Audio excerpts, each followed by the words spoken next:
Jail, corruption और चुनाव पर 16 बड़े सवाल, जवाब में क्या बोले केजरीवाल। दिल्ली के मुख्यमंत्री अरविंद केजरीवाल राष्ट्रीय राजधानी के साथ साथ देश के दूसरे हिस्सों में भी चुनाव प्रचार में जुटे हैं। उन्होंने इस चुनाव में इंडिया गठबंधन को 300 से ज्यादा सीटें मिलने का दावा किया। उनका कहना है कि मौजूदा सरकार संविधान और लोकतंत्र को खत्म करना चाहती है। केजरीवाल का कहना है कि विपक्ष में चेहरा महत्वपूर्ण नहीं है, सभी दल चुनाव के बाद इसे तय कर लेंगे। उन्होंने दावा किया कि आम आदमी पार्टी का स्ट्राइक रेट लोकसभा चुनाव में सबसे ज्यादा होगा। पेश है हिंदुस्तान के मेट्रो एडिटर गौरव त्यागी और प्रमुख संवाददाता ब्रजेश सिंह से बातचीत के प्रमुख अंश। दिल्ली की 7 सीटों पर चुनाव प्रचार अंतिम चरण में है। आम आदमी पार्टी के लिए क्या संभावना है? देखिए, जिस तरह से झूठे केस में फंसाकर मुझे चुनाव की घोषणा के ठीक 5 दिन बाद 21 मार्च को गिरफ्तार किया गया था, उसका मकसद मोहल्ला क्लिनिक और मुफ्त बिजली समेत दिल्ली की अन्य सेवाओं को बंद करना था। इसे लेकर जनता में गुस्सा है। मुझे लगता है कि ये वोट में तब्दील होगा। इंडिया गठबंधन दिल्ली में 7 सीटें जीतेगा।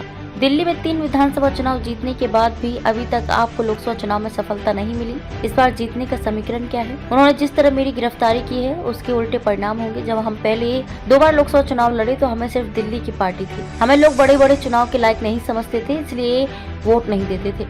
अब हम खुद राष्ट्रीय पार्टी हैं, इंडिया गठबंधन का हिस्सा भी हैं। धीरे धीरे तस्वीर साफ हो रही है कि इंडिया गठबंधन की सरकार बन रही है। केंद्र में सरकार बनाने की कोशिश का हम हिस्सा हैं, इसलिए हम केंद्र की भावी सरकार में एक दावेदार होंगे। यही वजह है कि इस बार लोग हमें वोट देंगे। चुनाव की घोषणा के बाद आप जेल गए, इससे पार्टी के प्रचार अभियान पर कोई असर पड़ा? मेरे जेल जाने का बहुत प्रभावी असर पड़ा है। हमारी पार्टी और मजबूत हुई है। कोई भी पार्टी या संस्थान तब मजबूत होता है जब उस पर मुसीबत आती है या संघर्ष करना पड़ता है। पार्टी एकजुट हो गई है। इन्होंने सोचा था कि पार्टी बिखर जाएगी, लेकिन उल्टा हुआ। पार्टी परिवार की तरह एकजुट हो गई। हमारी जो लीडरशिप बाहर थी, उन्होंने जिस तरह से पार्टी को संजोया वे काबिल तारीफ है। जनता का ऐसा समर्थन हमें विधानसभा चुनाव में भी नहीं दिखता है, इसलिए ये गिरफ्तारी उन्हें उल्टी पड़ी है। इंडिया गठबंधन की सरकार बनी तो चेहरा कौन होगा वह तय कर लेंगे। इस वक्त देश को बचाना है, सबसे ज्यादा जरूरी है। जिस तरह लोगों की गिरफ्तारी हो रही है उससे लगता है कि वे पूरे विपक्ष को जेल में डाल देंगे। आपके सभी नेताओं को जेल में डाल दिया, मुझे भी जेल में डाल दिया। उधर हेमंत सोरेन को जेल में भेज दिया, एनसीपी और शिवसेना को तोड़ दिया,